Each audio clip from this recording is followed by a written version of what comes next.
નમસ્તે વિદ્યાર્થી મિત્રો, ધોરણ 12 તત્વજ્ઞાન બોર્ડનું 2025નું પ્રશ્નપત્ર અને એનો વિભાગ એબીસી આપણે અહીંયા સોલ્યુશન કરવાનો છે.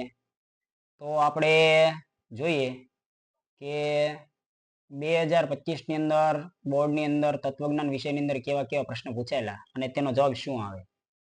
વિભાગ એ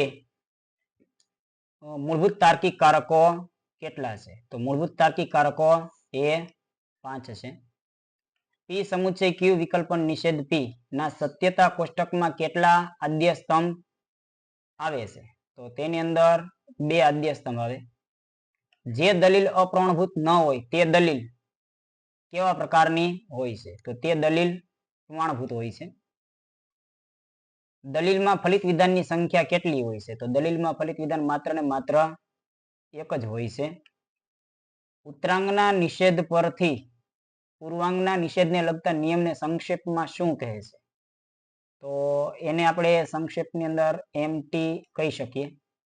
પી વિકલ્પન ક્યુ અને નિષેધ ક્યુ, તેથી પી આ રૂપ કયા નિયમનું છે?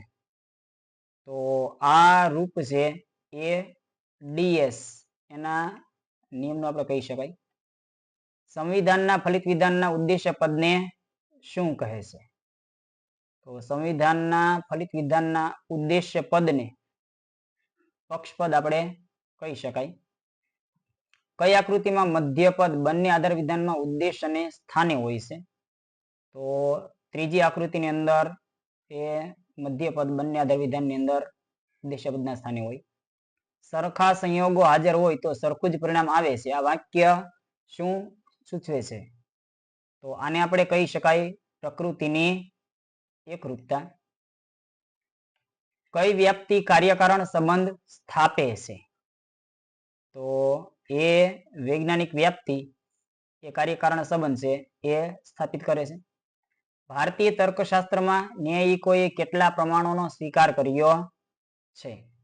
તો કુલ 4 પ્રમાણ એનો અહીંયા સ્વીકાર કર્યો છે. પ્રશ્ન નંબર 12. પ્રશ્ન નંબર 12 આપણે જોઈએ તો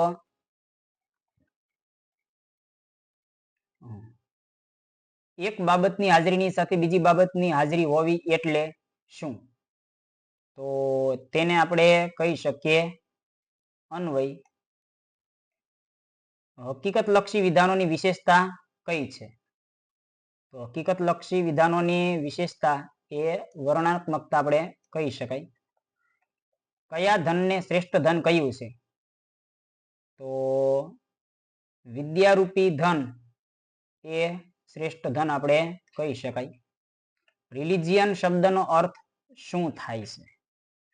તો એનો અર્થ થાય છે ફરી બાંધવું, એવું કહી શકાય. નિરંતર પ્રાર્થના કરતા રહો આ આજ્ઞા કયા ધર્મ ગ્રંથમાં છે? તો બાઇબલની અંદર આ આજ્ઞા છે દર્શાવેલી છે. જગતના વિદ્યમાન ધર્મોમાં અર્વાચીન ધર્મ કયો છે? તો શીખ એ અર્વાચીન ધર્મ કહી શકાય. ન્યાય ભાવના એ કયા ધર્મનો નૈતિક સિદ્ધાંત છે? ન્યાય ભાવના એ યહૂદી ધર્મનો નૈતિક સિદ્ધાંત આપણે ગણાવી શકાય. 5 યમોમાં મુખ્ય યમ કોને માનવામાં આવે છે? તો તેની અંદર વાત કરીએ તો અહિંસા એ મુખ્ય યમ કહી શકાય. અને છેલ્લે 20મો પ્રશ્ન, અષ્ટાંગ યોગમાં બહિરંગો કેટલા છે? તો 5 મુખ્ય બહિરંગો આપણે ગણાવી શકાય. હવે આપણે વિભાગ બી એનું પણ સાથે સાથે અહીંયા સોલ્યુશન એ જોઈ લઈએ. વિભાગ બી જે 1 માર્ક્સના જે પ્રશ્નો છે તે એને પણ આપણે અહીંયા જોઈ લઈએ, સમજી લઈએ, એટલે એ પણ આપણને ખ્યાલ આવે. વિભાગ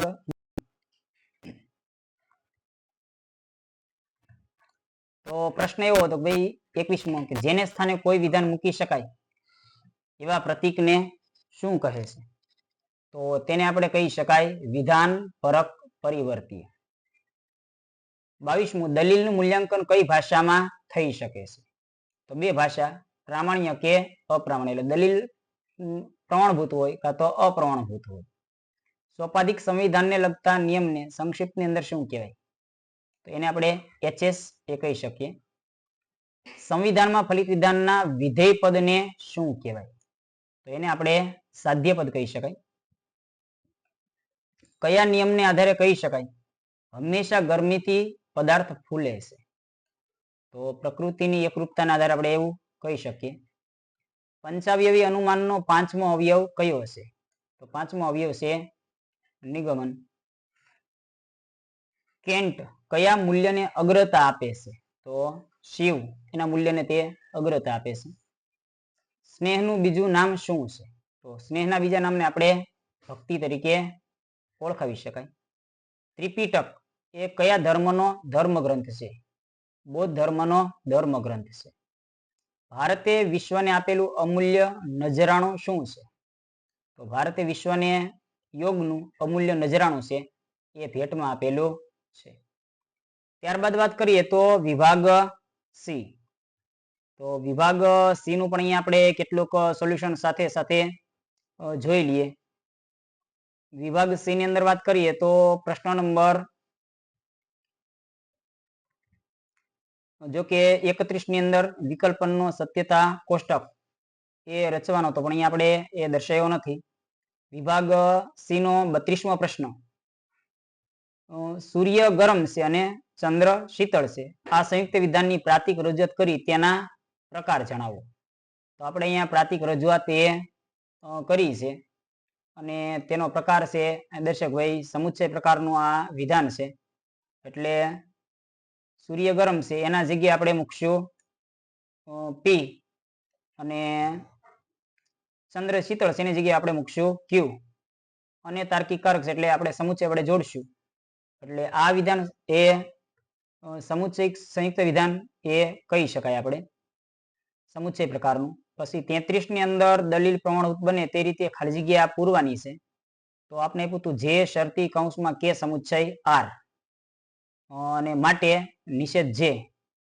તો આપણે અહીંયા વાત કરીએ તો MT ના નિયમ મુજબ ઉત્તરાંગના નિષેધ પરથી પૂર્વાંગનો નિષેધ એટલે નિષેધ કૌંસની અંદર કે સમુચ્ચય આર એ આવશે અને તેનું આપણે રૂપ અહીંયા MT નું લખ્યું છે પી શરતી ક્યુ નિષેધ ક્યુ માટે આ પી. તો એ આપણે અહીંયા દર્શાવી શકાય. ત્યારબાદ વાત કરીએ તો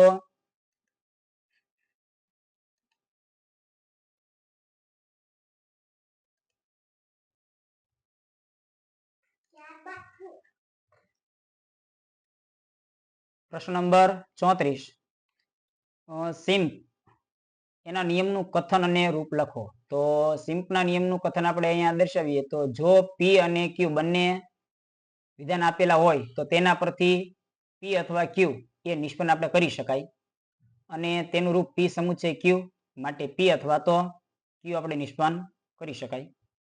35મો પ્રશ્ન એવો તો સંવિધાનની આકૃતિઓ કેટલી છે અને તેના નામ લખો. તો સંવિધાનની આકૃતિઓ મુખ્યત્વે 4 છે, પહેલી, બીજી, ત્રીજી અને ચોથી.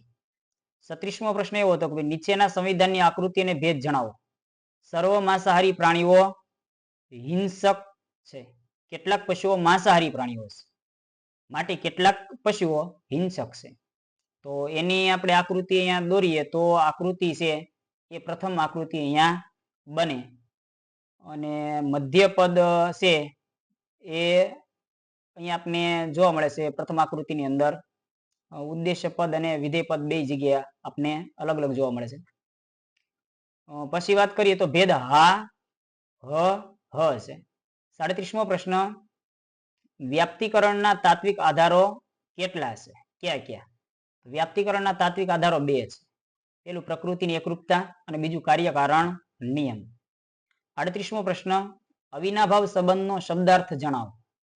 તો અવિનાભાવ એટલે અ એટલે નથી અને ભાવ એટલે અસ્તિત્વ.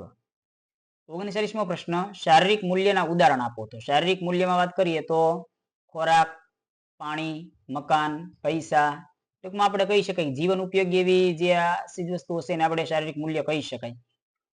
40મું, ઉત્પાદક મૂલ્યનું લક્ષણ અને ઉદાહરણ આપો. તો વાપરવાથી વધે ખૂટેની એવી વસ્તુ છે એને આપણે ઉત્પાદક મૂલ્ય કહી શકાય, જેમાં પ્રેમ, આનંદ, સંતોષ આ બધાનો આપણે સમાવેશ કરી શકાય. 41મો પ્રશ્ન, મનુષ્યો અને પ્રાણીઓમાં કઈ બાબતોમાં સામ્યતા જોવા મળે છે? તો તેમના આહાર, નિંદ્રા, મૈથુન આ બધી બાબતની અંદર એની સમાનતા આપને જોવા મળે છે. 42મો પ્રશ્ન વાત કરીએ તો ધાર્મિક જીવનનું હાર્દ શું છે? તો ધાર્મિક જીવનનું હાર્દ એ ઈશ્વર કે પરમાત્માની આરાધના કરવી એ ગણાવી શકાય. 43મો પ્રશ્ન, આચરવા યોગ્ય સદગુણોના નામ જણાવો. તો આમ તો કોઈ પણ 4 એ સદગુણો છે, પણ અહીંયા આપણે વાત કરીએ તો સદગુણો કુલ એ 10 આપને આપેલા છે. એમાંથી કોઈ પણ તમે નામ લખી શકો, સત્ય, પ્રેમ, કોઈ પણ આવી શકે. 44 ની અંદર અંતરંગોના કયા કયા 3 અંગોનો સમાવેશ થાય છે? તો અંતરંગોની અંદર ધારણા, ધ્યાન અને સમાધિનો આપણે સમાવેશ કરી શકાય. બાકી વિભાગ ડી, ઈ એનું સોલ્યુશન એ આપણે પછી મૂકીશું. જો કે એ પણ બધા પ્રશ્નો સાવ સહેલા જ હતા, એ આપણે દેખાય છે. સત્યતા કોષ્ટકની રીતનો ઉપયોગ કરીને નીચેના વિધાન માટેના રૂપનો પ્રકાર નક્કી કરો. એ આપણે નેક્સ્ટ વિડીયોની અંદર આપણે પાછા મૂકીશું. જો તમને આ વિડીયો પસંદ પડ્યો હોય તો અમારી ચેનલને લાઈક કરો, શેર કરો અને સબસ્ક્રાઈબ કરો, જેથી કરીને તમને આવા જ નવા એ વિડીયો છે એ મળતા રહે. જય હિન્દ, વંદે માતરમ, ભારત માતા કી જય.